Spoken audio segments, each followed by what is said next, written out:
Till this morning, it seemed that the upset DMK ministers would meet the Prime Minister and tender their resignations. But like they say in politics, nothing is over till it is over. By 4 p.m., Pranab Mukherjee, after a flurry of meetings, had spoken to Karunanidhi and got 24 more hours to negotiate further.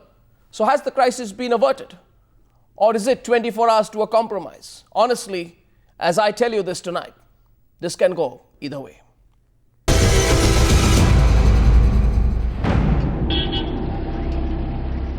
Much until Sunday evening, the Congress had refused to budge any space in this political brinksmanship.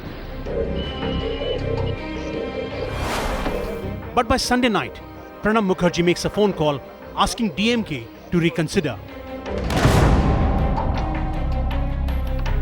On Monday afternoon, the second phone call from Pranab Mukherjee, and a compromise was in sight. Pranab Mukherjee அவர்கள் 2 முறை தமிழக முதல்வர் தலைவர் கலைஞரோடு தொலைபேசியில் பேசியிருக்கிறார். இன்று ஒரு நாள் அவகாசம் கேட்டிருக்கிறார்.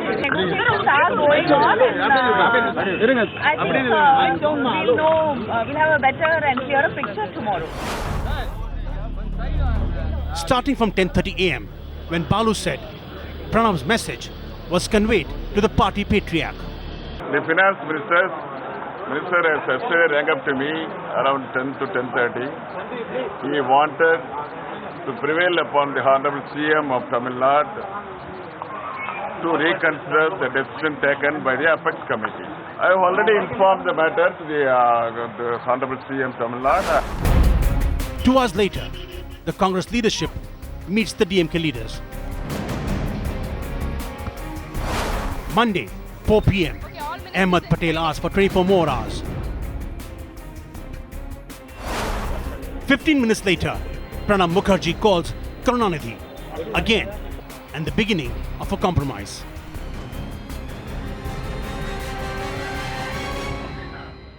Chief troubleshooter of the Congress, Pranab Mukherjee, made 2 phone calls to Chennai. His latest phone call at 4:15 to M. Karunanidhi resulted in 2 savors for the Congress. One, the 6 DMK ministers did not hand in their resignations to the Prime Minister, extending a 24-hour deadline to the Congress. And a second thought that Pranab Mukherjee left on the table with the DMK was giving 3 extra seats to the Congress from the PMK's quota, a fact that the DMK says it needs time to work out. If we keep DMK out of the equation, the numbers came down to 256. The 2 possibilities were Mulayam Singh Yadav's Samajwadi Party and Mayawati's BSP, which would translate into the Congress being under constant pressure, unacceptable to the top leadership. Neither the mathematics nor the politics seem to be in the Congress's favor for the moment. They know that if the DMK were to walk out, then the grand old party will have only 2 parties from Uttar Pradesh, the Samajwadi Party and the Bahujan Samajwadi Party, to depend upon for support. And both these parties will give support at a price, which is conceding ground space in battleground Uttar Pradesh. With Navika Kumar and Padmini Vaidyanathan, Vikram Sawant, Times Now. So this can easily be called the Tamil Nadu dilemma for a Congress party that increasingly now wants to get rid of regional satraps and establish greater self-control over states where it is now in a minority. Trying that out in Tamil Nadu does not seem to be feasible at this point. Perhaps one of the reasons why it has decided, after all, to go in for a compromise. After nearly 48 hours of going back and forth, the realization seems to have dawned on both Congress and DMK that both parties need each other. And that's precisely why this rethink happened. Playing hardball with allies has been in line with Rahul Gandhi's attempt to move away from regional parties and strengthening the Congress state presence by increasing its cadre base. A realization perhaps drawn by its previous dependence on regional heads and their ability to put the centre in a spot.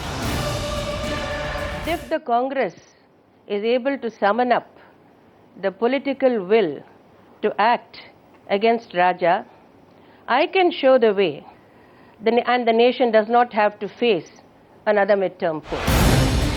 But despite its go for it alone strategy, the Congress for now realizes that there are no options. J. Jayalalitha has already gone ahead and inked alliances with Vijay and the DMDK, with Vaiko and the MDMK. Her alliance with the left too is a foregone conclusion. Each allotted their share to ensure that J. Jayalalitha becomes the next chief minister. Historically, Tamil Nadu has had a pattern of voting against the incumbent government, and the DMK is well aware of that. Having been in power for 5 years and having won the Lok Sabha elections hands down, the DMK is perhaps wise in recognizing that the tide might well be against them. இது performance பாதிக்குமா வெளியில போறது அதனால ஒன்றும் பாதிக்காது. நாங்களே வெளியே போகிறோம், அப்புறம் என்ன பாதிக்கும்?